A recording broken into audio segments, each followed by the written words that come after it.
Buenas noches para todos los asistentes a la sala Zoom de la Fundación Excelencia, Liderazgo y Transformación.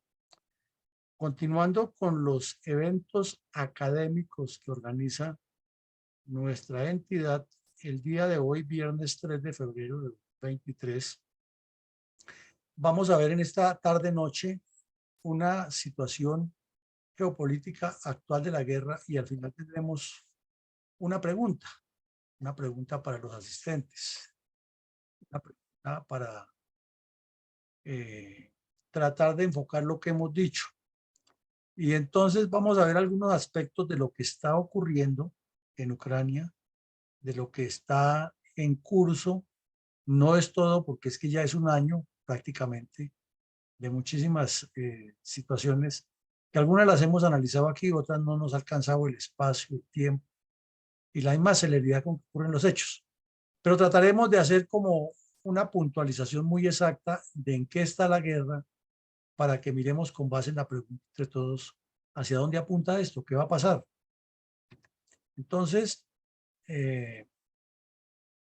hecho este pequeño prólogo, esta pequeña introducción, vayamos al grano. Hablemos de algo muy importante que son las armas que ha recibido Ucrania o que de alguna manera le ha suministrado Occidente. Y pongamos en primer plano que no es la primera que recibió, sino que fue como el paso, el avance más grande que tuvo Ucrania, que como lo veremos más adelante en algunos mapas, comenzó a cambiar el dispositivo de quien atacaba y quien defendía y realmente puso en jaque a las fuerzas rusas. Entonces, lo vimos muchas veces aquí durante los meses de marzo, abril, mayo, fueron tan intensos los ataques y las acciones bélicas por parte de Rusia que Ucrania lo único que recurrió fue a una especie de guerra irregular que la había estructurado muy ampliamente, sí, pero que no estaba aprobada en el terreno y lo que no se ha aprobado en el terreno pues sigue siendo una teoría, una hipótesis. Pero la aprobaron y le resultó bien. Sin embargo, la misma dinámica de la guerra le cambió los esquemas de los teatros de operaciones y entonces fue cuando Estados Unidos decidió enviarle a Ucrania este aparatico que vemos aquí, este juguetico. Y pues no vamos a dar una conferencia completa sobre lo que es el HIMARS, que eso tiene un montón de cosas, sino simplemente miremos algunas de las características. ¿Qué es esto? Es un lanzador múltiple de artillería moderna con unos equipos muy avanzados que tiene pues ya unos reemplazos a toda la artillería tradicional que hemos conocido en el mundo, de la observación adelantada prácticamente manual y los levantamientos topográficos y ya algunos después se hacían con programas en computador, pero es que esto ya tiene unos equipos de inteligencia mucho más avanzados y comunicación aire-tierra y comunicación tierra-tierra y otros sistemas de observación de acuerdo a cómo ha avanzado la tecnología. Este equipo fue utilizado por Estados, es de fabricación de Estados Unidos y es un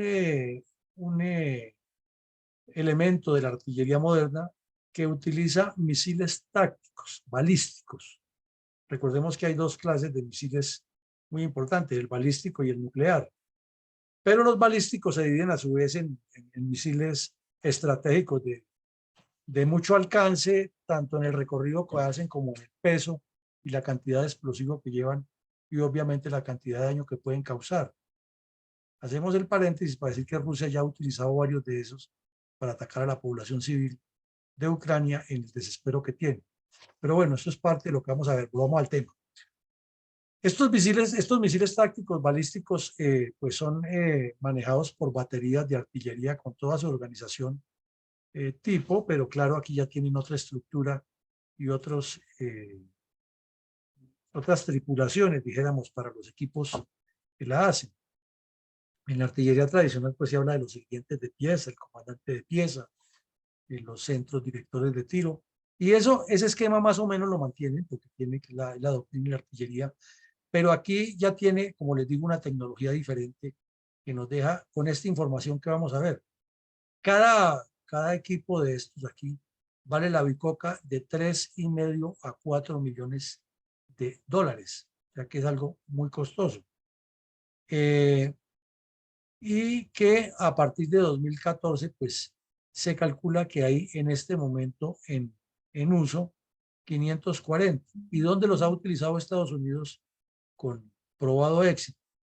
En la guerra de Afganistán contra el terrorismo, en la guerra de Siria eh, contra el Estado Islámico, en la guerra de Irak, sobre todo en la primera década del siglo XXI, contra las milicias chiitas y sunitas que por parejo se unieron y que después los chiitas en especial formaron a Al-Qaeda, de Al-Qaeda se formó ISIS mejor, y ahora en esta guerra de respuesta a Rusia.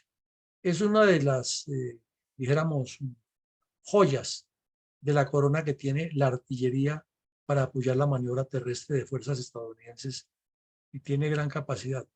Naturalmente, como todas las piezas de artillería, está expuesta o a los fuegos de contrabatería o a las acciones de infiltración táctica de comandos terrestres o de la misma infantería adversaria. No es que sean piezas que son absolutamente seguras, ¿no? Pues como todo tiene sus medidas de seguridad y toca tenerlas. Pesa, es pesado, pesa aproximadamente 16 a 17 toneladas. Y cuando tiene la carga, pues obviamente pesa más. Mide 7 metros de largo, tiene 2,50 de ancho, es angostico, y tiene una altura de 3,2 metros. Y aquí vemos que tiene un sistema especial de dirección. Y su tripulación son 3 hombres, son los encargados de manejar el comandante, el que lo conduce y el operador del sistema que está en contacto, dijéramos, vía internet o intranet con el resto de piezas y con el centro director de tiro y con el comando de la unidad que está dirigiendo la operación. Tiene otra característica importante, es que cada boca de fuego tiene 6 misiles disponibles y obvio pues tiene los equipos o la carga para reabastecer. A grandes rasgos esto, no vamos a dar aquí una cátedra de este, pero lo que queremos decir es que cuando le llegaron estos misiles o estos apoyos tácticos de artillería especializada a Ucrania, la guerra comenzó a cambiar de orientación. Por una razón, porque estos son de altísima precisión y como se ve son guiados y tienen ya otras connotaciones y con la inteligencia satelital da una precisión casi de centímetros, pues. Y entonces se golpearon depósitos de municiones, puestos de comando, puestos de comunicaciones y la guerra dio un vuelco.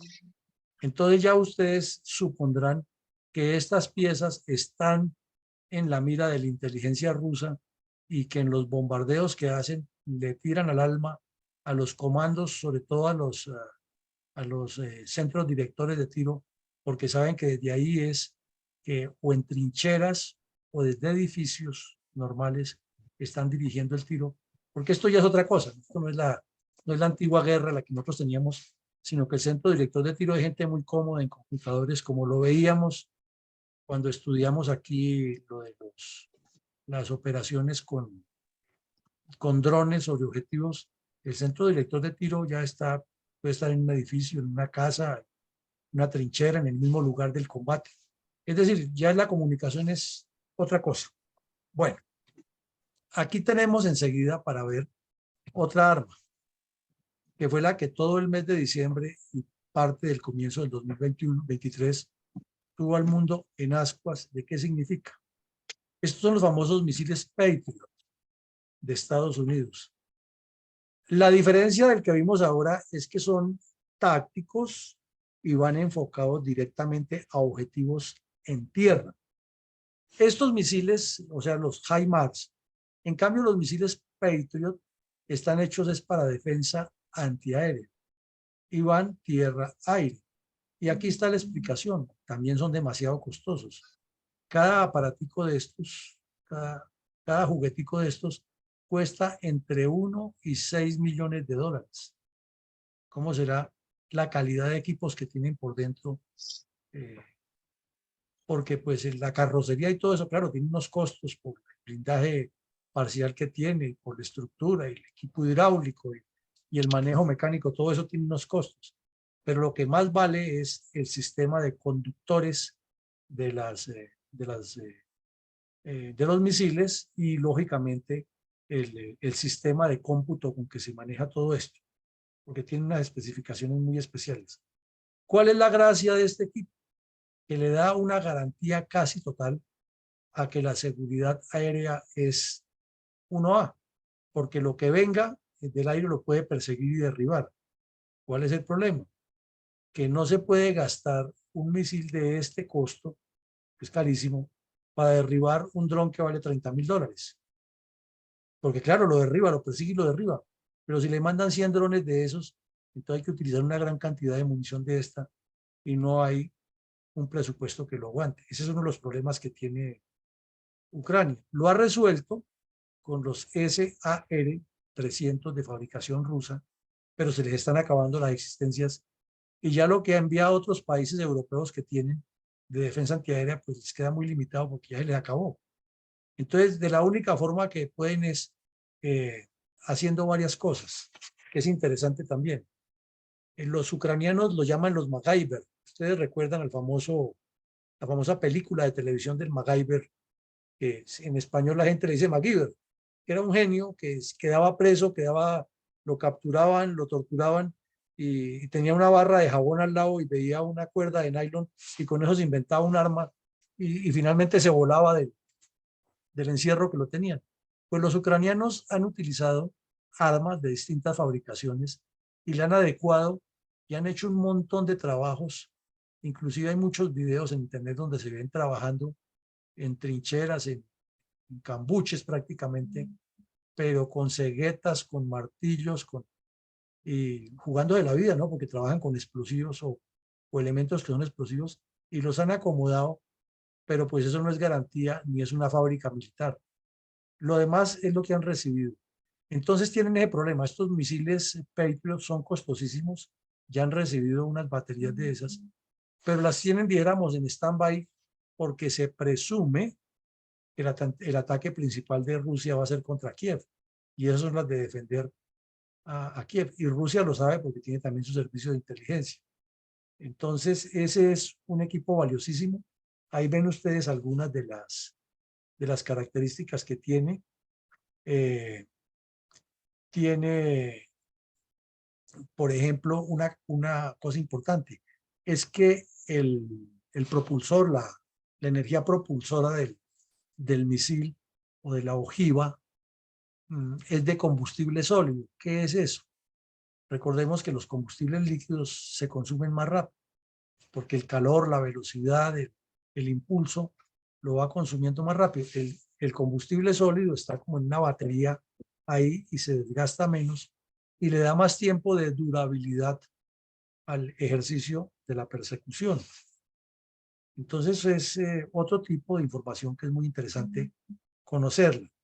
Y pues lo otro ustedes lo ven allí, que es algunas cosas muy técnicas que uno las entiende, otras no las entiende, pero sí nos queda claro que cuesta mucho dinero cada equipo de estos y que también está expuesto a las tres acciones, que es el fuego de contrabatería, porque donde lo localice una batería contraria, de las coordenadas exactas, pues lo destruye, obvio, y mata a la tripulación y les causa un daño. ¿Qué otro problema tiene? Es que es tan complejo el manejo de esto que necesita 90 hombres para operarlo. Y uno dirá, pues, ¿para qué 90 hombres? Los necesita. Por el mantenimiento, por el aprestamiento del sitio donde se instala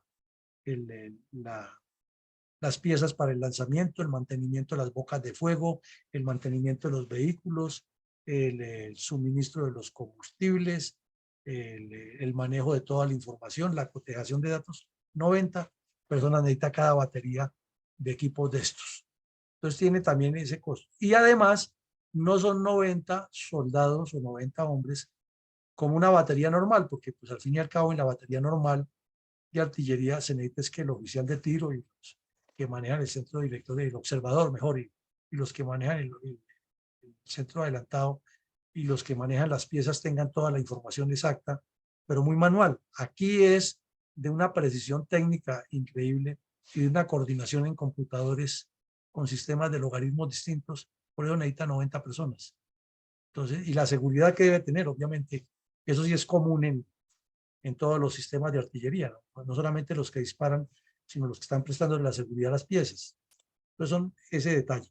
Pero pasemos a otro equipo, no nos vamos aquí a volver expertos en lo que no somos.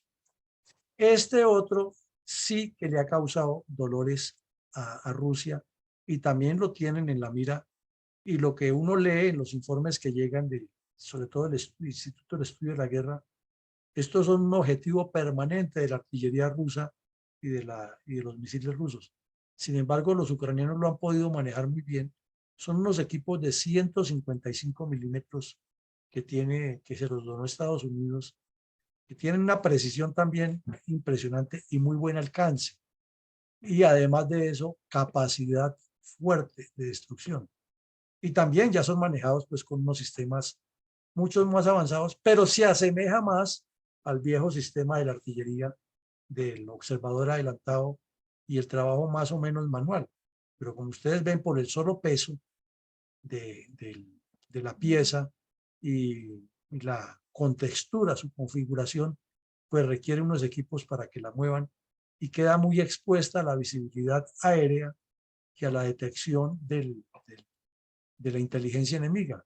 Entonces aquí hay que resaltar, por ejemplo, el trabajo de las mujeres ucranianas que no están en la guerra y que a pesar de estar manteniendo la estabilidad de su familia y cuidando a sus críos y cocinando y todo lo que les toca, esas señoras organizan unos equipos de trabajo y viven permanentemente fabricando tela camuflada, o no fabricando tela camuflada, sino esas mallas con tela camuflada para proteger a estos equipos que son de una gran importancia y que también le han dado resultados a Estados Unidos en la guerra del Líbano, en la guerra civil, en la guerra del Golfo Pérsico, en la guerra civil de Somalia, en la de Afganistán, en la guerra civil de Siria, la última más reciente, y ahora en Ucrania.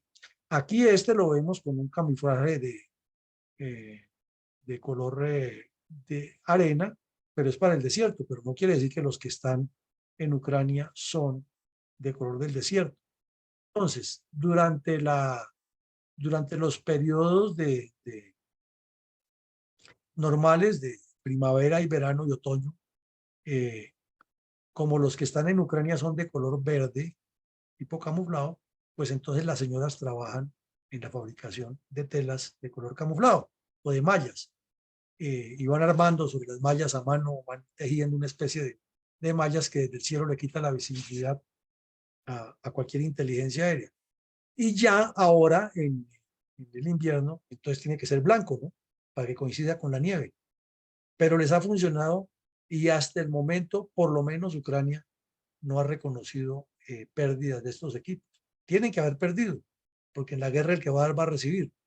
Pero han sido supremamente efectivos y es un equipo que también, como vemos ahí en la información, una granada de 155 milímetros, pues tiene una longitud de casi 16 centímetros de ancha, la parte explosiva, y tiene también pues un alcance bastante importante y mucha precisión.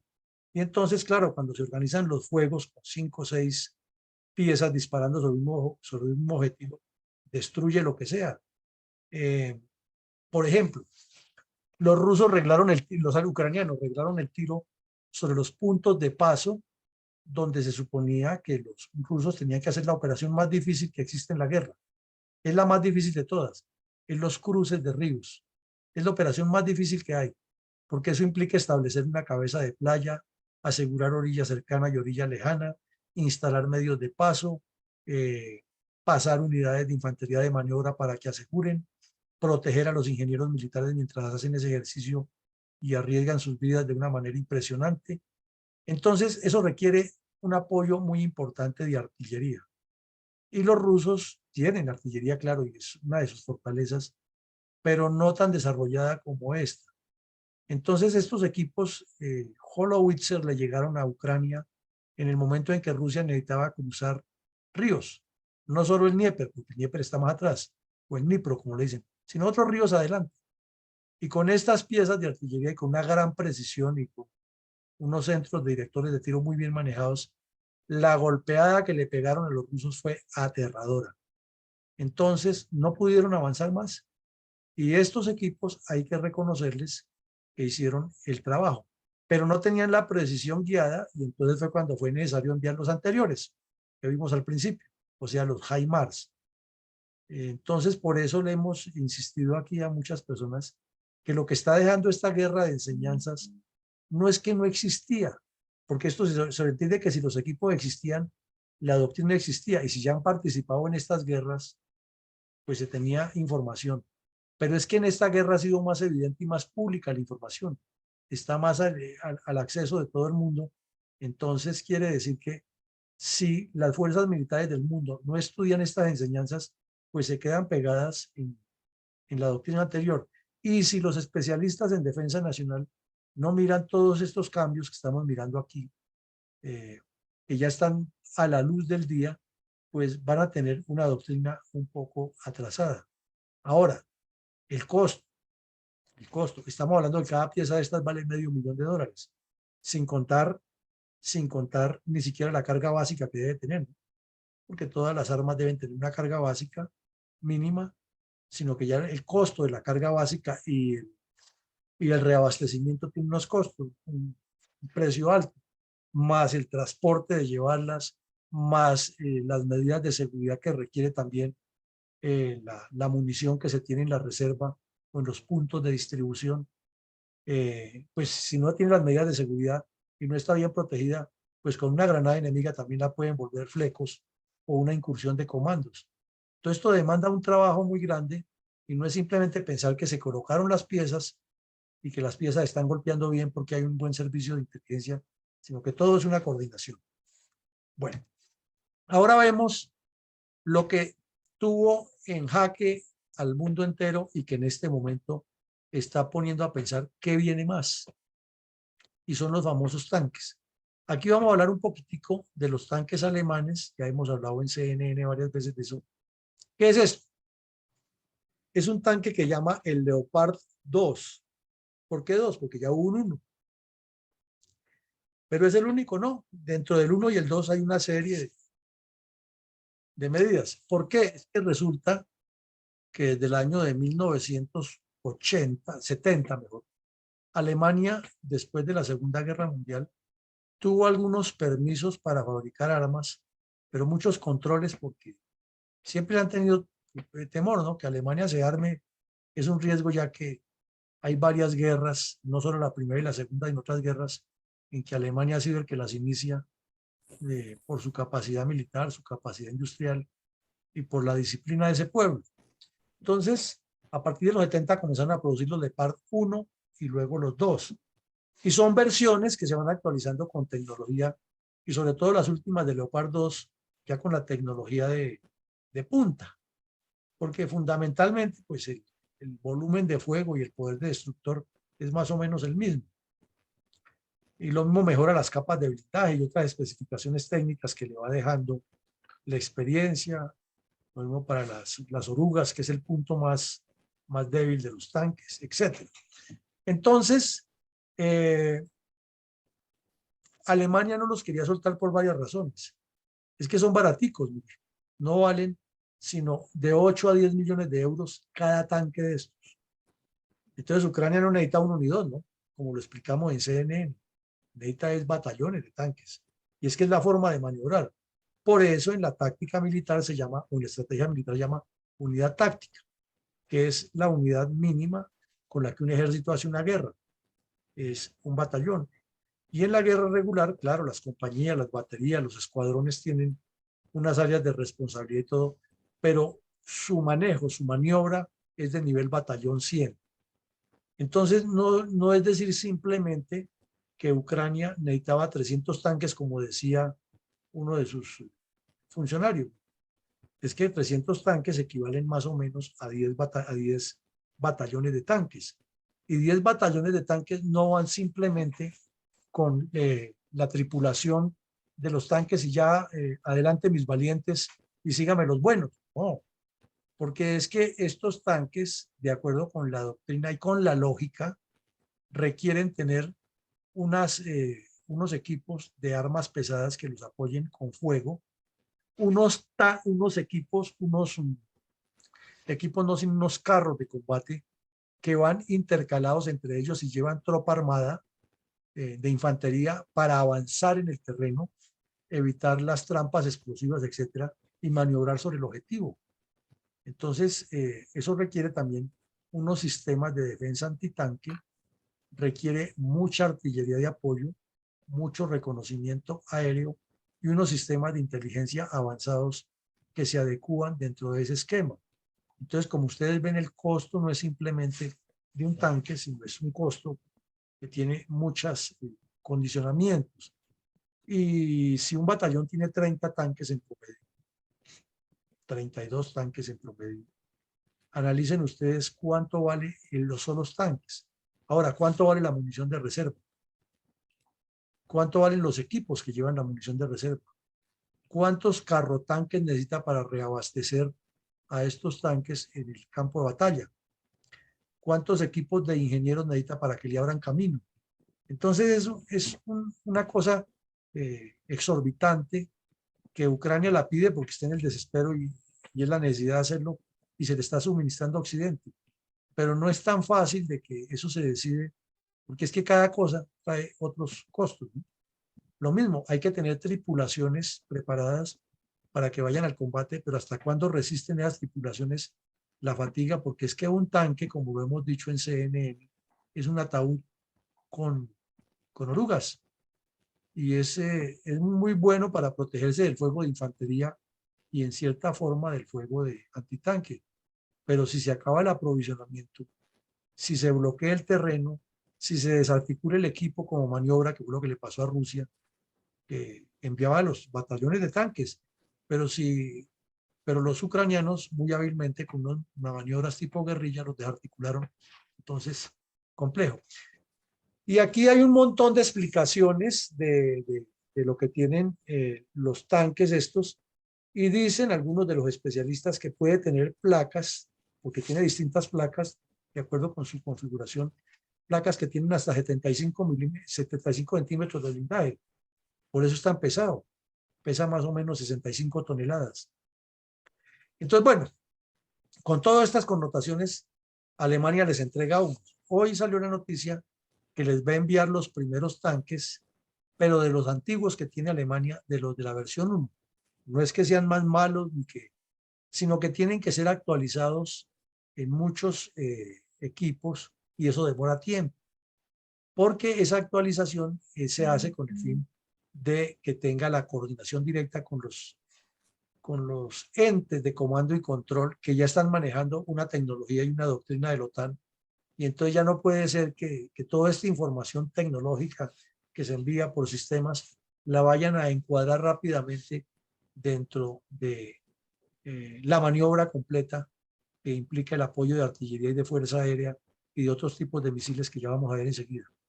Entonces, como vemos, estamos hablando de una guerra de una generación mucho más avanzada y esos tanques sirven, claro, en el terreno y van a prestar un apoyo fundamental, pero lo que no se puede es coadyuvar a que se conviertan en un cementerio de tanques porque no están integrados a la maniobra y sobre todo perder un poco de tripulaciones entrenadas.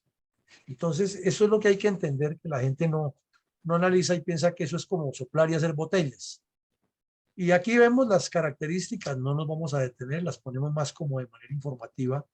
Tiene un detalle especial este tanque, que además del cañón, que es de 120 milímetros o de 125 milímetros, tiene un par de ametralladoras coaxiales, una antiaérea y la otra antipersonal, que tienen un buen volumen de fuego, pero igual no es eterna ni interminable las cargas básicas y entonces se requiere otros equipos que estén dedicados a reabastecer. Y eso significa que un batallón de tanques debe tener una compañía de apoyo y servicios para el combate muy ágil. Y eso tiene que estar entrenado. Tiene que tener un entrenamiento grande porque nadie puede maniobrar en el terreno si no se ha preparado.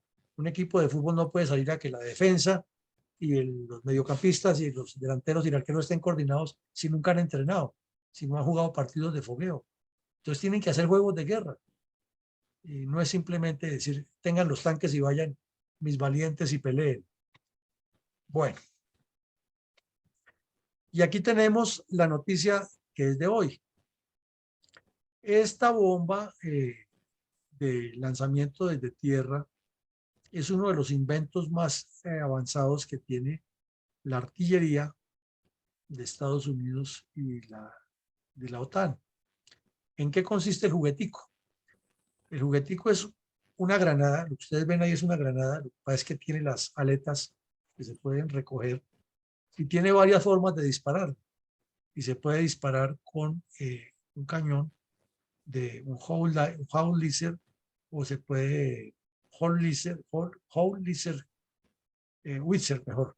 Y se puede disparar también desde aviones inclusive, pero fundamentalmente esta que le envían es de tierra a tierra. ¿Cuál es el secreto? Que Estados Unidos la produce una empresa, pero el Pentágono no la ha querido comprar dentro de sus dotaciones normales. Sin embargo, la Boeing está desarrollando este equipo y tiene muchísimas posibilidades. ¿Por qué Estados Unidos no lo ha querido entregar este equipo a Ucrania? Porque es que este equipo tiene un alcance hasta de 93 millas, o sea, 150 kilómetros. Y quiere decir que en la medida que el ataque ucraniano progrese contra las posiciones rusas y que Rusia retroceda hacia territorio ruso, ya queda la artillería ucraniana en capacidad con un equipo que tiene una altísima precisión, porque este es guiado con láser y con unos semiconductores internos de una precisión impresionante. Ya tiene la posibilidad de llegar a terreno ruso y tarde que temprano eso va a ocurrir, que se ataca, ya lo han hecho, ya han hecho algunas incursiones, pero ya formales con este tipo de armas que son de fabricación americana y tienen el sello americano, etcétera. Y cuando se haga el reconocimiento forense del estallido, pues ahí quedan las pruebas. Entonces sería ya meterse en territorio ruso con armas americanas y sería gravísimo. Pero ahí viene el problema de las guerras y sobre todo en estas guerras donde hay tanto afán de dotar, es que después de que las armas lleguen al terreno, se puede prestar hasta para que terminen en el mercado negro o terminen en manos de partisanos o en manos del adversario o que algún comandante en el desespero las utilice para atacar territorio ruso y ahí ya ustedes imaginan lo que hay. ¿Qué pasó? Estados Unidos, como las fabrica ya la Boeing, pero no las tienen de dotación oficial, entonces acaba de desembolsar un paquete de 2.2 billones de dólares. Y con ese paquete tiene una gran cantidad de eso para invertirlo en la compra de estas armas. Son como 500 millones de dólares de esos 2 billones, o sea, la cuarta parte que Estados Unidos le autoriza para que lo compre. Obviamente está favoreciendo a la industria americana que se lo compran a Boeing, pero el riesgo que acabamos de describir es grande. Y el otro 75% de esa inversión, aquí lo vemos, que para que compren armas de defensa antiaérea, que compren equipos de radio encriptados para que la comunicación no sea detectada, para que compren otros equipos de misiles Hawk, que son importantísimos, que son de defensa prácticamente antiaérea, y también para que compren radares, armas antitanque y, bueno, y suplementos médicos, porque la guerra es muy costosa. Entonces, como hemos visto ya en varias conferencias, ha habido varios desembolsos y este más reciente es muy importante. Y hoy, paralelamente, la Unión Europea también le autorizó otros apoyos. Entonces, como vemos, cada día la guerra crece más, se tecnifica más y corre más riesgos de que cruce la frontera y pase a Rusia, porque tanto va el cántaro al agua que al fin se rompe. Ahora, ¿qué está pidiendo Ucrania? Y que parece que no, pero sí. Y de esto, pues sí, mi coronel González es del experto de los famosos aviones F-16, que son los aviones más preferidos por los pilotos de combate de Estados Unidos. Ya tienen sus años, y aquí lo que queremos resaltar es que tienen la capacidad de utilizar misiles aire contra misiles aire-tierra contra objetivos claros y misiles antiaéreos contra otras naves. Son aviones que le han ido haciendo los ajustes, y los que está pidiendo, obviamente, Ucrania los quiere con toda la tecnología de última generación. ¿Cuál es el problema de esto? No es que Ucrania no los necesite y ojalá los tuviera. El problema es que con estas aeronaves ya puede entrar a territorio ruso y atacar, por ejemplo, con los misiles aire-tierra a posiciones rusas, o devolverle el favor que le está haciendo Rusia de destruir a Ucrania, porque es lógico, esa retaliación se espera, y entonces ya el comprometimiento es mayor, porque la reacción de Rusia puede ser utilizar armas de destrucción masiva o declarar la guerra formalmente a Occidente. Entonces aquí estamos jugando, así como en el Pacífico hay una ambigüedad estratégica que se llama la situación de Taiwán, en la que Estados Unidos no reconoce a Taiwán como país, pero dice que si China la toca, inmediatamente se metió con Estados Unidos. Aquí sería lo mismo. Estados Unidos y Europa no están en guerra contra Rusia, pero están dotando con armas a Ucrania, que está siendo agredida por Rusia, y ese hilo, esa línea divisoria que hay ahí entre la paz y la guerra, cada vez se estrecha más y cada vez pone más en riesgo la paz del mundo. Entonces, por eso Estados Unidos lo piensa y lo seguirá pensando. El tema es que ya de estos aviones hay muchos en el mundo, son muchos los países que tienen. Y aunque existe la famosa cláusula que todos conocemos, que sin la autorización del fabricante no se pueden utilizar, aquí acudiríamos a la famosa frase de la monja, ¿no? Guerra es guerra. O sea, todo esto para ir armando el rompecabezas de que realmente, señores, señoras, la paz del mundo está pendiendo de un hilo y no se le ha puesto cuidado. Y día a día las cosas se van complicando más, porque las medidas que se toman son más graves. Hacemos un paréntesis. Ayer Estados Unidos dijo que había detectado un globo chino haciendo inteligencia en el estado de Montana, pero que eso no era importante, porque de todas maneras ellos saben que China los espía con satélites. Y el secretario de Estado Blinken iba a viajar a China, y suspendió el viaje. Y Estados Unidos dice algo así como que no derriban el globo porque no es importante derribarlo, y que es que los pedazos del globo al caer a tierra pueden causar daños a la población civil. Eso pues es como muy relativo y como muy de mentirita piadosa. Probablemente lo que están buscando es capturar el globo y lógicamente hacerle la investigación forense a todo lo que tiene por dentro, para determinar cuáles son las condiciones técnicas y, y de capacidad que tiene ese equipo de inteligencia. Pero es que la mentira de China sí resultó más grande que las mentiras de Petro, que era que lo han enviado a hacer reconocimiento atmosférico al mar y que el viento se lo ha llevado y lo ha puesto sobre Estados Unidos. Pues esa mentira no se la creen sino ellos. Pero supongamos que fuera cierto. Entonces, si fue cierto, ¿por qué no le avisaron a Estados Unidos que el globo había entrado al territorio? Pero ahí viene otra preocupación. ¿Cómo es que Estados Unidos no se dio cuenta y vino a última hora a destapar eso? O si se dio cuenta, ¿por qué está guardando el secreto? Y lo que estaba seguramente con tecnología, desencriptando el equipo por dentro, que es una gran posibilidad, y por eso no lo ha derribado, eh, terminando de acopiar todo lo que tienen.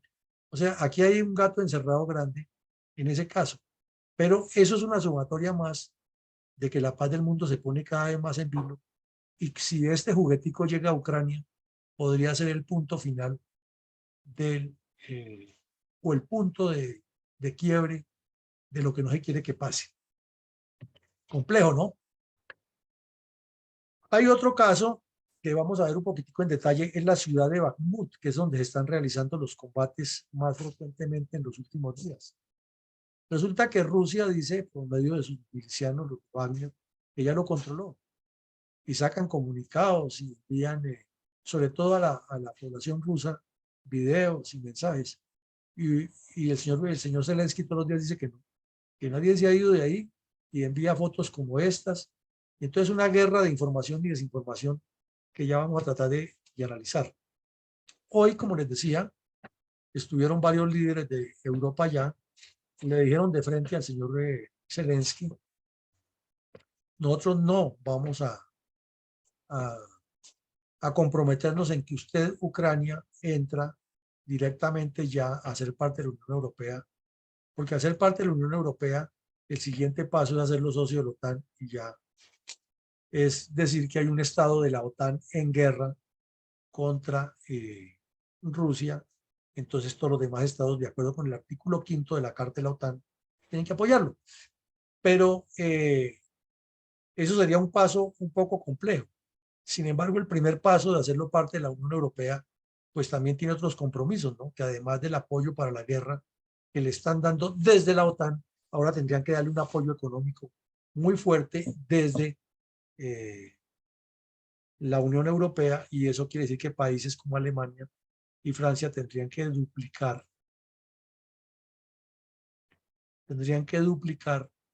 el costo de lo que están invirtiendo. O sea, aquí hay muchos elementos de analizar y de tener en cuenta para no especular.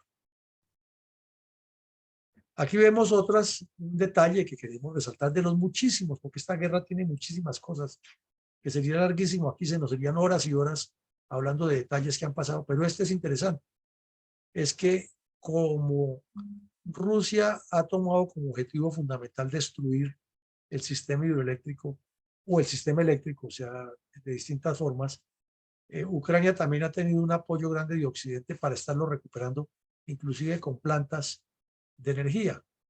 Pero ha aparecido un arma interesante que no es de guerra, que le ayuda a los ucranianos primero a protegerse de la observación aérea de rusos en las noches y segundo a economizar energía, y son los bombillos LED. Entonces han llegado por millones de bombillos LED. O sea que las fábricas de bombillos LED de Europa y Estados Unidos están de plácemes porque han tenido pedidos grandísimos y están vendiéndole a los estados que están apoyando a Ucrania con eso. Detalles interesantes de la guerra. Aquí hay otro detalle que queremos resaltar y es el del famoso grupo Wagner, del cual hemos hablado varias veces, y pues no vamos a repetir hoy todo lo que hace, pero sí pongámoslo en contexto. El grupo Wagner es una manada de bandidos que los contrata allá un multimillonario ruso que pertenece obviamente a la mafia rusa o tiene contactos con ellos y que es tan cercano a Putin que lo llaman dizque, el cocinero de Putin, el mesero de Putin, el restaurantero de Putin. Este tipo ha venido inclusive formando como una divergencia entre el mando ruso y los soldados, porque él ha demostrado, según él, que sus fuerzas tienen mucha más voluntad de combate y que él tiene más liderazgo que los generales rusos, lo cual a ningún ejército le caería bien, ¿no? Porque aquí se ha dicho en los medios de comunicación muchas cosas, pero el ejército ruso es un ejército y los oficiales pueden tener unos errores y defectos, pero tampoco son la caterva de bandidos que nos muestran aquí o de incapaces, no. Hay de todo, como en todos los ejércitos. Entonces, ¿qué ha ocurrido con este grupo? Que el señor, me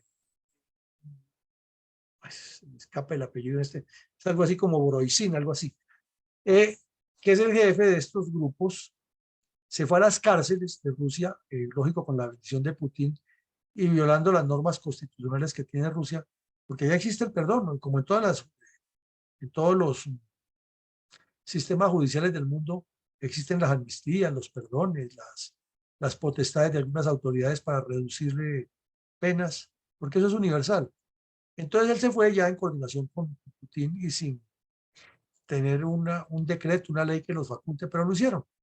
Y a todo bandido que estaba preso en la cárcel le han ofrecido: usted puede o ir a morir por Rusia con honor o combatir 6 meses, y si a los 6 meses usted ya cumplió con su deber en la guerra, le damos una libreta de servicio, le pagamos una indemnización por participar en la guerra, y mientras esté en la guerra le financiamos unos ingresos para usted o para su familia, y más o menos les han cumplido.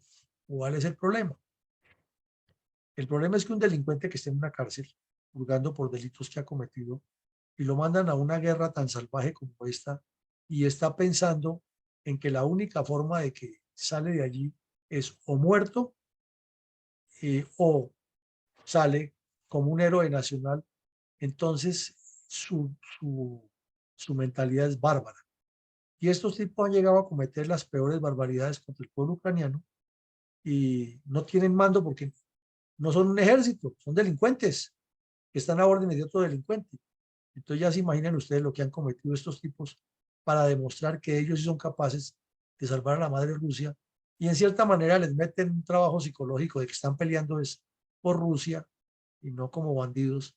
Y entonces hay muchos que ya cumplieron los 6 meses y salieron hasta condecorados como héroes de guerra, de acuerdo con la versión rusa de lo que han hecho en el campo de batalla, por acciones de valor, etcétera. El gran problema es que regresan a sus comunidades de donde salieron como bandidos y se vuelven a encontrar con los mismos bandidos que tenían, y fuera de eso tienen el autoconvencimiento de que son superhéroes, y con todo ese tráfico de armas que está cruzando en este momento en toda esa región, se arman, o ante la necesidad que tienen de que Rusia se defienda, los ponen de instructores. Imagínense ustedes, es un problema gravísimo de seguridad, psicológico, de adaptación, que le traerá más problemas al mundo. Entonces, las guerras siempre dejan muchas cosas complejas, y ya Rusia vivió eso. Con la Segunda Guerra Mundial sacaron a 1 millón de presos, lo mismo. Ahora, ¿qué ha pasado en el terreno de combate? Que el ejército ruso le pareció magnífica la idea de que estos tipos vayan adelante, y estos tipos no tienen el entrenamiento, no saben de maniobra y de fuego y movimiento, de fuego y maniobra, no saben operar comunidades, sino son bandidos, operan a los bandidos. Y los que los dirigen, pues algunos tienen formación militar, otros no, y lo que hacen es acciones de bandidos, de delincuentes, y han caído muchísimos, pero por cientos. Entonces, si el general Miller de Estados Unidos dijo hace 3 meses que habían muerto más o menos 100.000 de cada lado, se calcula en este momento que hay más de 300.000 rusos muertos allá y heridos. Otros dicen que 180.000. De todas maneras, la cifra es exorbitante, y muchos de estos han sido presos que han ido a buscar la libertad. Entonces también han caído bajo el fuego de los ucranianos, porque Ucrania lleva mucho tiempo preparando la defensa de esas zonas, y tiene unas zonas de muerte, como se llama en combate, ya muy determinadas, y todo lo que asome la cabeza se lo llevan. Además tienen tiradores escogidos y apoyo de esa artillería que es letal, como ya lo vimos. Y esta gente lo que hacen es repetir el ejemplo que aplicaba China en la guerra de Corea contra Colombia y contra la coalición que los combatió allá, de enviar oleadas de gente. Y claro, una oleada de gente, una ametralladora bien colocada, eso arrasa lo que venga. Pero esa oleada vuelve y viene la segunda, porque ya están, es que no tienen opción. O siguen en la cárcel toda la vida, o se juegan la libertad ya. Y además están convencidos de que van a morir o que van a combatir como héroes rusos. Entonces, es un problema complejísimo. Y eso apenas es uno de los detalles del grupo Wagner. Eso tiene muchísimas cosas más, pero no nos podemos alargar. Ahora miremos como un recuerdo de lo que ha sido la maniobra. Se ven los 3 teatros de operaciones bien definidos: norte, oriente y sur, como comenzó la guerra, ¿no? Y como Ucrania, que está en azul, estableció unas posiciones de bloqueo que ya las tenía más o menos preparadas, y le funcionó, y trancó la ofensiva, y la guerra hacia oriente se ha concentrado en combates muy fuertes en todas estas zonas, especial el oriente y el sur. Y esta otra zona de retaguardia ucraniana es la que más ha sufrido por la guerra, o la que más no, ha sufrido, igual que la otra del Oriente por la guerra, a pesar de que no ha habido batallas en esta región después de que Rusia echó para atrás de Kiev. ¿Cuál es la razón? Porque Rusia todos los días, llueva, trueno, relampaguee, bombardea esto con misiles estratégicos, que ya no son tácticos de corto alcance, sino largo alcance, o con aviación o con artillería también de largo alcance. Entonces todos los días vemos en las noticias que en X poblado, por nombrar uno aquí, en Dnipro, que lo tuvieron ocupado y luego lo desocuparon, que cayeron unos misiles, que mataron 20 personas, que 40, que destruyeron 5 edificios, que ese poblado en pleno invierno no tiene electricidad, porque Rusia está desesperada y piensa que depredando toda esta zona posterior, o sea, una retaguardia estratégica, estas tropas que están en primera línea, que no los han dejado avanzar, tendrán que retroceder y así correrán las líneas para ellos de línea de partida y línea de contacto para quienes se defienden borde delantero del área de combate. Más o menos el plan. Esto era el mapa cuando comenzó la guerra en los primeros meses. ¿Qué ocurrió después? Que al llegar el mes de septiembre, ya lo vimos aquí, con el apoyo de la artillería especialmente, ocurrió una famosa batalla, que es la batalla de Isium, que Rusia había conquistado mucho terreno, Ucrania logró por aquí al norte en Kharkiv sacarlos de Kharkiv y luego hizo una maniobra sorpresiva de la que no contaban los ucranianos, los rusos, que en algún escrito y en algunas entrevistas la comparamos con una maniobra al estilo MacArthur. Como usted se ve, como ustedes ven la nota, todo esto rosado era zona ya ocupada por Rusia. Ya lo tenían ocupado y tenían inclusive el control sobre este río muy importante ahí en la zona, cerca al poblado de Kupiansk. ¿Y qué ocurrió? Que Ucrania hizo un avance, como lo vemos aquí en azul, un avance de engaño. Y los rusos quedaron convencidos que como les habían quitado el control de Kharkiv al norte, el ataque principal había sido allá y que aquí lo que ven un ataque eh, secundario, un ataque de apoyo, que ellos lo podían controlar con el fuego y con la maniobra y con las posiciones fijas.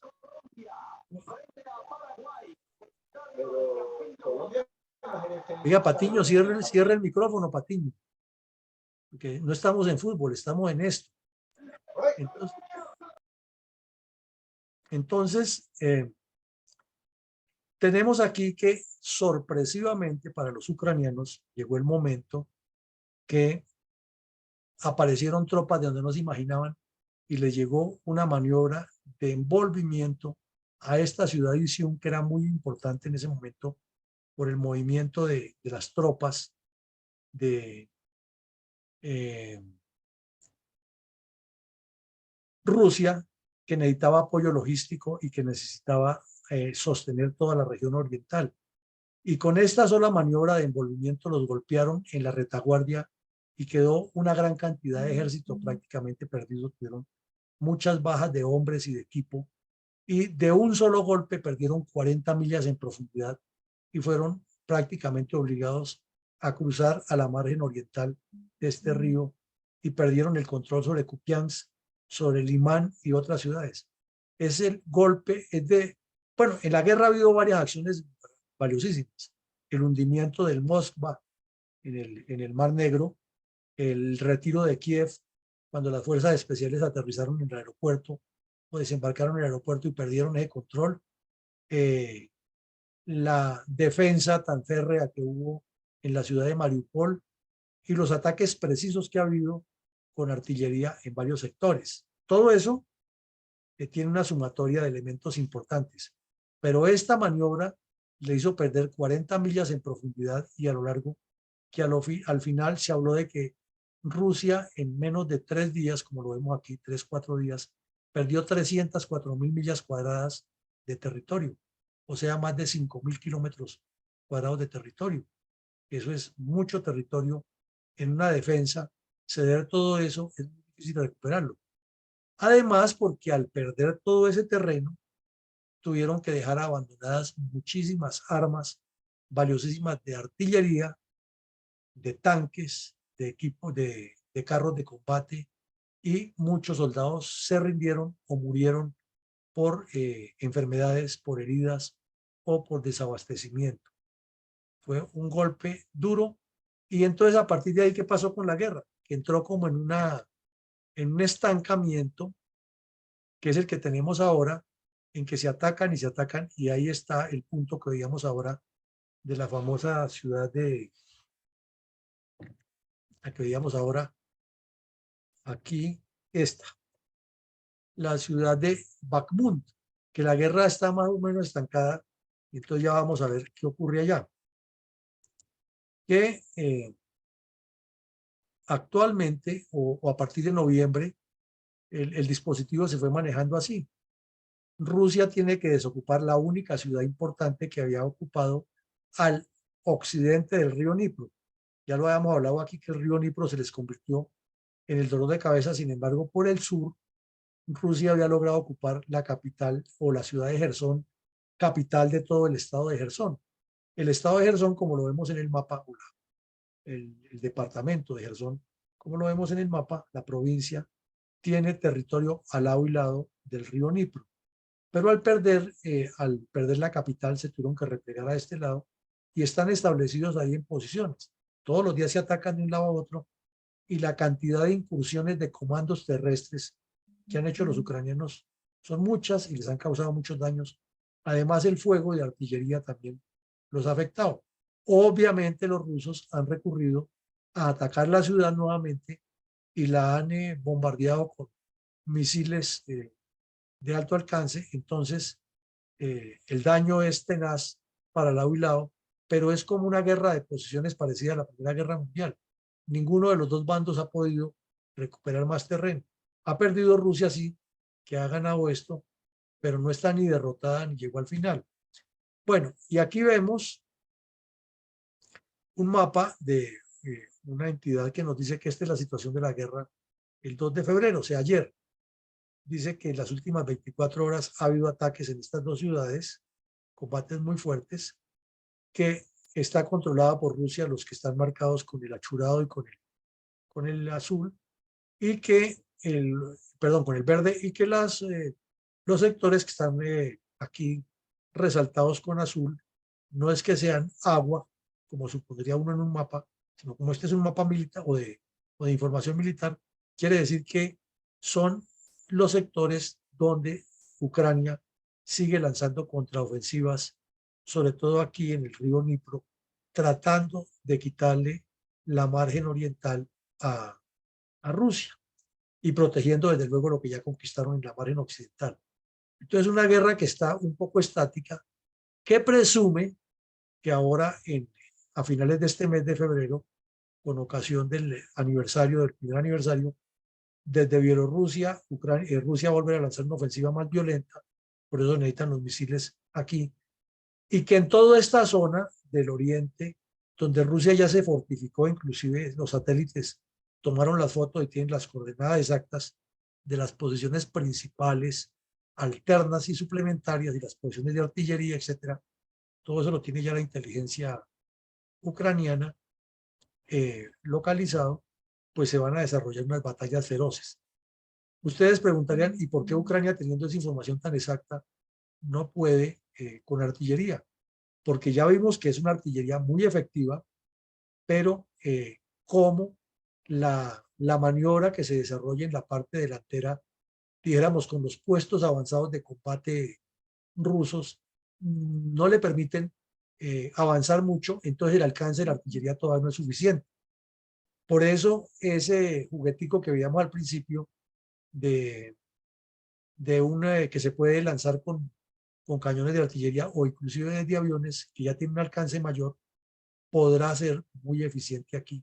Y los tanques, para eso es que los necesitan, para romper estas líneas defensivas y avanzar. Pero ya explicamos muy claramente que no es simplemente enviar un tanque, sino que necesita un apoyo de acorazados, como dicen en algunos países, o de blindados, como decimos en otras partes, y mecanizados, para romper toda esa resistencia, eliminar esa zona de obstáculos que es muy grande, y para que la artillería pueda golpear y obligarlos a retroceder y sacarlos del Donbass hacia Rusia y recuperar ese territorio, fuerzas ucranianas. ¿Y cuál sería el siguiente paso?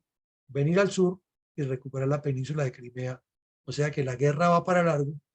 Y si suponiendo que funcionara esta maniobra de sacarlos de aquí, los ucranianos lo más obvio es que como no pueden hacer nada en Crimea porque no tienen el control del mar, pues se meten a territorio ruso y ahí las cosas se ponen color de hormiga. Y este mapa nos muestra aquí donde están las posiciones rusas más fuertes, que es como una línea parecida a la Maginot de la Guerra Mundial, pero que no se han resuelto todavía como posiciones definitivas de Rusia, ni como que ya Ucrania las va a recuperar. Es una guerra de trincheras. Volvimos a la guerra de los 1000 días. Y solamente una tecnología muy avanzada y una maniobra muy inteligente podría desarticular esto, rompiéndole, quebrándole el espinazo al sistema logístico que está aquí en la retaguardia, en una zona que es controlada por rusos y que después de tanto control y de tanto ruso que vive allí, tampoco es que Ucrania va a llegar y los van a recibir con flores. Entonces, por eso vemos que la guerra va para largo. Y específicamente la ciudad de Bakhmut, aquí nos queda más claro en este mapa, está en este punto. ¿Cómo lo ven ustedes? Un sitio de cruce de ferrocarriles, de carreteras y sobre todo que articularía, viéndolo aquí en este mapa, todo el norte del frente de batalla en el oriente de Ucrania con el sur en Crimea y desde luego para volver a pensar Putin que tiene que controlar eso para retomar su idea de llegar a Moldavia y rodear a Kiev por el sur, porque Putin no ha renunciado a eso. Entonces vemos que la guerra está en un estancamiento estratégico, en mucha maniobra táctica, un poco aferrada al terreno, pero con la posibilidad de que esto se va para largo y que la tecnología lo que puede es, sí ayuda mucho a cambiar el sistema del área de combate, pero también puede causar unas incomodidades muy grandes a la paz del mundo y más con lo que está pasando en China y en otros escenarios. Entonces lo que vemos aquí es que hay una guerra complejísima en curso, que el mundo no le está poniendo cuidado a lo que está pasando y que se nos puede reventar una guerra mundial en cualquier momento. Entonces, mi coronel Alarcón, ahora le vamos a dar la palabra a los asistentes para escuchar sus puntos de vista, que me imagino que son muy enriquecedores con esto. Pero antes de eso, sí le pediría a mi coronel González que nos dé un briefing al estilo Fuerza Aérea de qué es un F-16, complementando lo rudimentario que yo dije acerca del riesgo que significa que Ucrania los tenga, o sea, la necesidad que tiene para defenderse, pero el riesgo que hay porque por las capacidades, sobre todo, de esa aeronave. Entonces, mi coronel González, adelante si es tan amable, y luego sí, mi coronel Alarcón nos ayuda con las preguntas. Mi coronel González tiene que ir a la señal. Ah, bueno, Pero entonces ahí está arranquemos. mi general Vicente Ureña. Ah, no, pues mi general Ureña sabe más que nosotros de eso. Adelante, mi general. Bueno, yo pienso que por eso es una de las limitantes que tiene los Estados Unidos de ceder esos aviones, porque la tecnología de ese avión, como usted lo decía, es un avión que ya tiene bastantes años, pero cada momento ellos lo vienen actualizando con una tecnología y bien sofisticado. Pero lo que usted decía, a los Estados Unidos ceder esos aviones, yo creo que ahí sí estalla la guerra, la Tercera Guerra Mundial, porque ya es la entrada de esos aviones, ya quiere decir que está entrando directamente al corazón de Moscú y Putin no se va a quedar con los brazos cruzados, a pesar de que llego a pensar que ellos están reteniendo eso, porque no, es que uno no entiende esta situación como tan, yo le doy y yo le quito, como tan neutral, no entran, pues si le están dando ese apoyo de todos estos tanques con esta tecnología, ya quiere decir que queremos enfrentar exactamente a Moscú.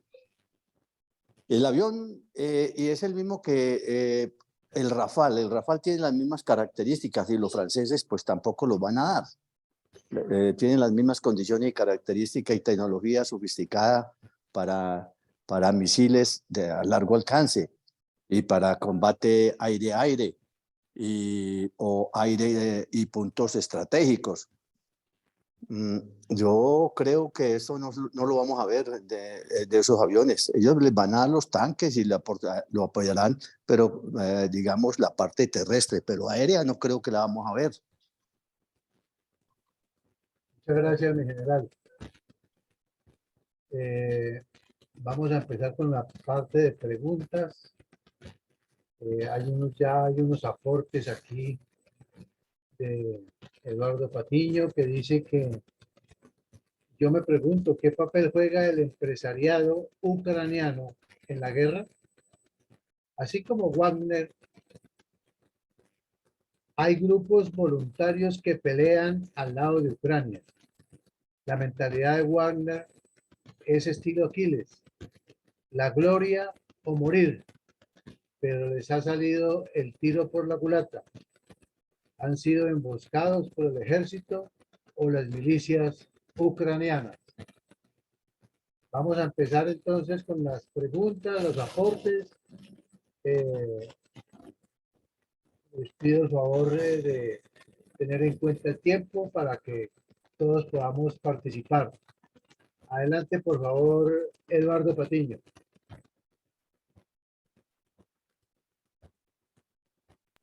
Buenas noches. Buenas noches. Bueno, en primer lugar, pues, saludar a todos los de la sala y felicitar al coronel por la ponencia que nos hizo y nos mantiene actualizados. Bueno, con base en la pregunta sobre si la guerra escalará o se estancará.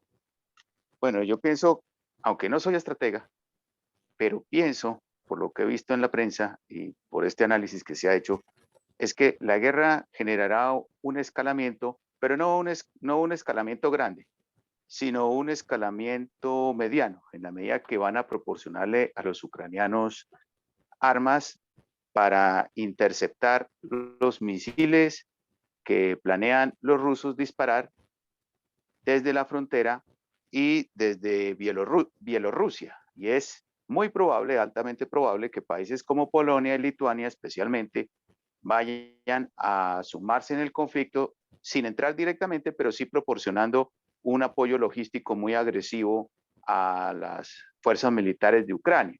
Lo más seguro es que también vayan a crecer grupos voluntarios estilo Grupo Wagner a favor de Ucrania. Y de igual forma, los rusos también atacarán en la primavera, que es lo más seguro que van a hacer una ofensiva de tipo muy agresiva, así similar a la segunda ofensiva que hizo Alemania contra la Unión Soviética, y podemos de pronto vislumbrar una especie de Stalingrados en diferentes ciudades y poblaciones de Ucrania. Pero lo más seguro es que como la moral de Ucrania está más elevada que la moral de Rusia, es más probable y es altamente probable que los rusos en el mediano y largo plazo sean derrotados desde el punto de vista militar y desde el punto de vista político, porque son de mejor calidad y de mayor tecnología, y yo creo que la tecnología de punta armamentista es mucho mejor la de Occidente que la rusa y que la china.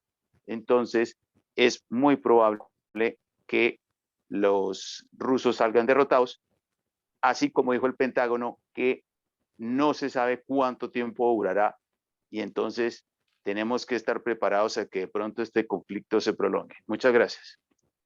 Muchas gracias. Tiene la palabra Elías Ortiz,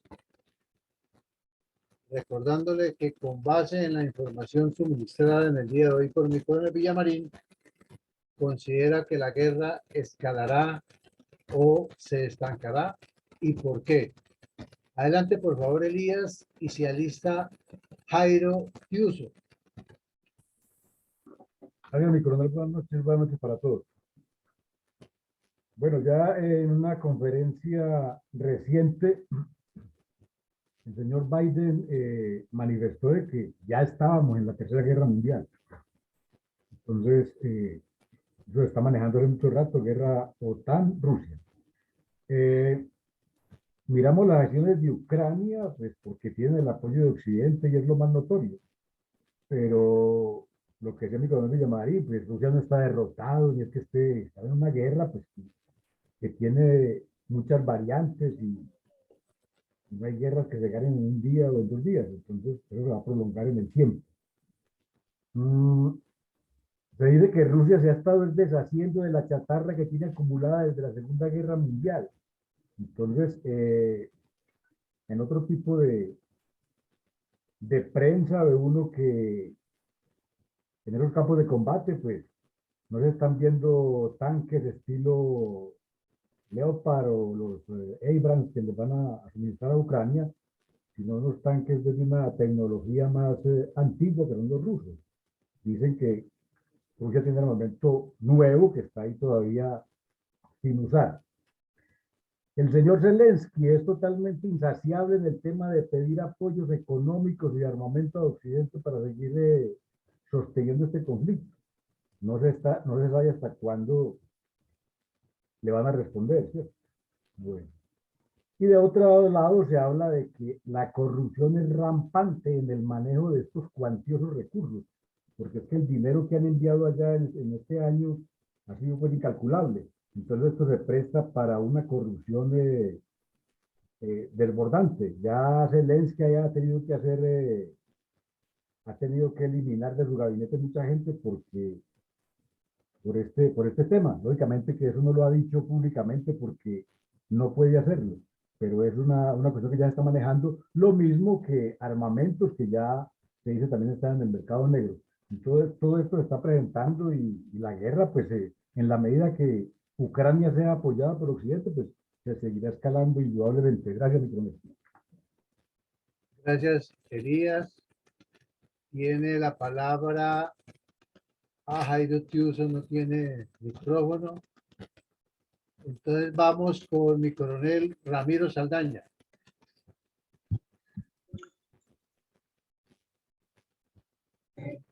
Buenas noches, mi coronel. Buenas noches. Bueno, yo pienso que la guerra escalará y como sabemos, un principio de la guerra, si no es principio, pues no sé qué cosa por hacer principio. La guerra es engaño y engaño. De un artículo que leí de mi coronel Villamarín, decía que antes de empezar la guerra, hace un año aproximadamente, cuando le preguntaron al general, quien hoy es nombrado para dirigir toda la guerra, pues el teatro de operaciones, decía que no se iba a atacar a Ucrania y no fue sino decir eso y no pasó un mes para estar atacando a Ucrania. Entonces, ese es el principio, el engaño y la finta o engaño, pues aprendimos. Y se ha visto en todas las guerras los engaños, 1. Y 2, pues Rusia considera que está haciendo una reconquista de lo que era antes la Unión Soviética y al tener esa idea de reconquistar porque perdió lo que le pertenecía, no va seguramente a ceder en ningún momento. Y Occidente tampoco quiere perder esa opción de tener la dominación del mundo. Finalmente la guerra es una venta y un comercio de armas que es una mafia mundial e interesa prolongar la guerra. Son 2 razones por las que pienso que la guerra no se estancará, sino que seguirá hasta que las 2 potencias puedan ponerse de acuerdo. Pues no tengo la capacidad para decir si al final, como decía mi general Uroña y mi coronel Villamarín, si al intervenir la aviación, pues ya se tendría la Tercera Guerra Mundial. Pienso por ahora que más bien escalará y por mucho tiempo. Muchas gracias. Muchas gracias, mi coronel Ramiro Saldaña.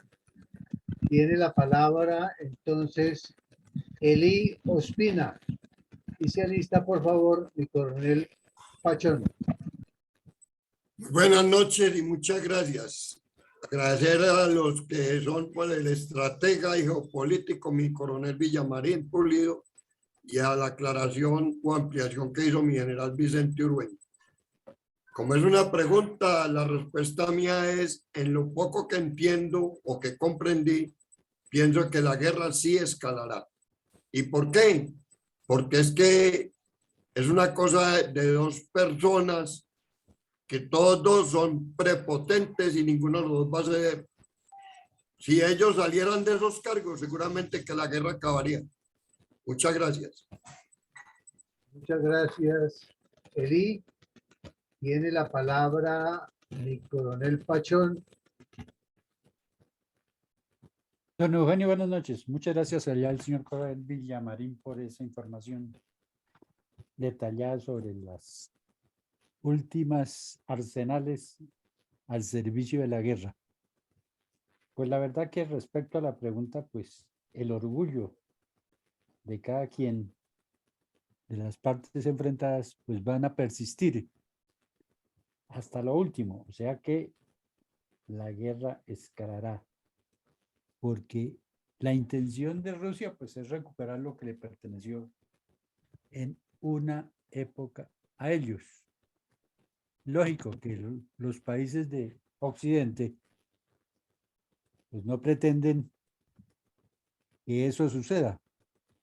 Entonces, pues van a seguir suministrándole elementos para que Ucrania, que la verdad que hay que admirar la resistencia y la resiliencia que han tenido en esta guerra. Y definitivamente, pues, los gobiernos acuden a bandidos para ser parte de la guerra. Así como Rusia está sacando a los bandidos de las cárceles para mandarlos a la guerra, pues Petro ya también lo está haciendo. Entonces, es una situación bien crítica porque va a seguir aquí en Colombia debilitando la fuerza pública, dejando en libertad a los bandidos, porque ellos pues no pierden prácticamente nada, porque cualquier cuestión que obtengan, entre ellos el salario, por convertirse en gestores de paz, pues van a permitir y van a seguir solicitando que los dejen en libertad. Ese es mi humilde aporte. Gracias. Muchas gracias, mi coronel Pachón. Adelante, por favor, mi coronel Carvajal.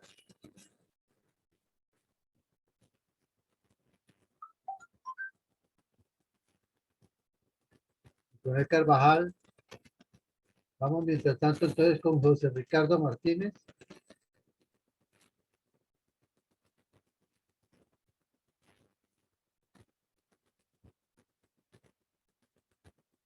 ¿Me están escuchando? Sí, sí, claro, yo lo escucho, mi coronel. Bueno, ahí está ya. Mi general Ureña levantó la mano. Sí, señor. Adelante, por favor, mi general. Oiga, mi coronel Villamarín, cuénteme, por ejemplo, Crimea y Bielorrusia es un gran soporte para los rusos, digamos, en la parte logística, en la parte de estrategia. ¿Qué papel han funcionado? Porque Crimea, pues, es ya dominio de los rusos. El pueblo de Crimea y de Bielorrusia, la mayoría están con Moscú. El resto gente, ¿cuál es la actuación o cuál es el deseo de esa gente continuar con Rusia o independizarse? Hay un porcentaje alto de crimeanos que son de origen ruso, porque históricamente los rusos han ocupado la península de Crimea desde hace muchos siglos. Y entonces están utilizando ese argumento para que los dejen gobernar, pero ellos en el fondo no quieren que los gobierne desde Moscú. Lo que quieren es tener un gobierno adscrito a Moscú, pero que ellos lo manejen independientemente, y a eso tampoco le jala Putin. O sea que en el supuesto caso de que se quedaran con eso, también tendrían problemas con el Kremlin. Y los ucranianos que están allá, que también son una buena cantidad de personas, pues no quieren para nada a los rusos. Y ya han ocurrido muchos casos de partisanos que utilizan técnicas de guerrilla y de sicariato y se la cobran. Entonces el que es funcionario prorruso que recolecta los impuestos para los rusos y toda esa cosa, también lo matan. O sea, el tema no se resuelve tan rápido. Y Bielorrusia está también, tiene el mismo problema, no étnico, sino de que hay unos que están a favor de los rusos porque quieren que Rusia los siga manteniendo como parásitos que han sido durante tiempo, y otros que están en contra de Rusia y de Bielorrusia y se han ido a combatir a Ucrania dentro de las fuerzas ucranianas. Y otros que son pues los que están bailando ahí en la cuerda floja, que no quieren ni la uno ni lo otro y lo quieren vivir tranquilos. Entonces, eso a grandes rasgos es la situación, y son los gobiernos, pues el de Bielorrusia, que es parásito, satélite de Moscú, y el de Crimea, que es impuesto a la brava y tiene que sostenerse allá, y utiliza también organizaciones civiles para amedrentar a los ucranianos. Entonces, eso sigue candente, mi general.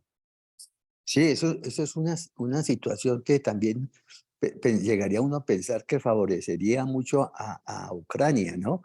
Pero a la hora de la verdad, a lo mejor no es así. No, claro. Es una Es que, resistencia, entonces ese frente para Ucrania es muy difícil. sí, y por eso se calcula que lo dejan de último. Ya, muchas gracias, mi coronel. No, usted, mi general, muy amable.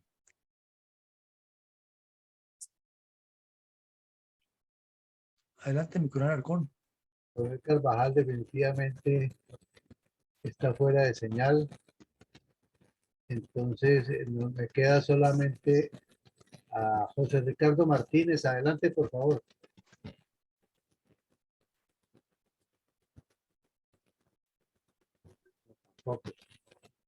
Mi coronel Villamarín, que ya repasamos a todos con esta pregunta. Ya pues vamos con la parte de su intervención, sus conclusiones y la bendición para el día de hoy, mi coronel. Adelante, por favor. Bueno, mi coronel, muchas gracias. Entonces, les agradecemos a todos la asistencia. Hicimos un ejercicio académico hoy que nos parece que fue muy interesante, que fue hacer un barrido de los eventos más recientes del día de hoy internacionalmente, verificar la calidad y la cantidad de armas que le están llegando a Ucrania y que pueden generar esa duda de si esto se escalará, se estancará o qué va a pasar, que es una pregunta que sigue, que sería la pregunta de inteligencia estratégica, ¿no? ¿Cuál es el curso de más probable adopción de la guerra? ¿Se escala o se estanca? Y también hicimos luego el ejercicio de la participación de quienes pudieron conectarse, y nos damos cuenta que esta guerra, en síntesis, es cada día más estrecho el margen que tiene de que la paz del mundo se mantenga más o menos estable como fue durante la Guerra Fría, y que con lo que está ocurriendo en China, sobre Taiwán y sobre el Mar del Sur, pues el palo no está para cucharas. Y nuestros países, dependientes de la tecnología y de comercio y de las grandes decisiones del mundo, pues tocaría que los dirigentes piensen de otra manera y se enfoquen en cómo reenfocar la economía, porque lo que está en juego es muy grande y lo que está sucediendo es muy complejo. Pues les agradecemos a todos su asistencia, su paciencia para llegar hasta el final, y los invitamos para continuar el lunes con la memoria histórica por la mañana, y por la noche tendremos a Freddy Blanc, que de Chile nos va a hacer una actualización de la situación política, electoral y estratégica de Chile, luego de que el señor Boric ha decidido buscar como sea al estilo Petro, hacer su constituyente. Y entonces, como esa pregunta la tenemos todavía en el aire y no sabemos qué está pasando allá, Freddy nos va a actualizar. Y el resto de la semana tendremos otras conferencias de trascendental nivel para seguir formando estadistas con visión de estrategas. Pues a todos una feliz noche y que Dios nos siga bendiciendo. Buenas Gracias, noches, coronel, muchas gracias. Buenas noches. Gracias. Feliz noche. Bueno, Dios y y patria feliz. ya vamos a ver jugar a Colombia y Paraguay.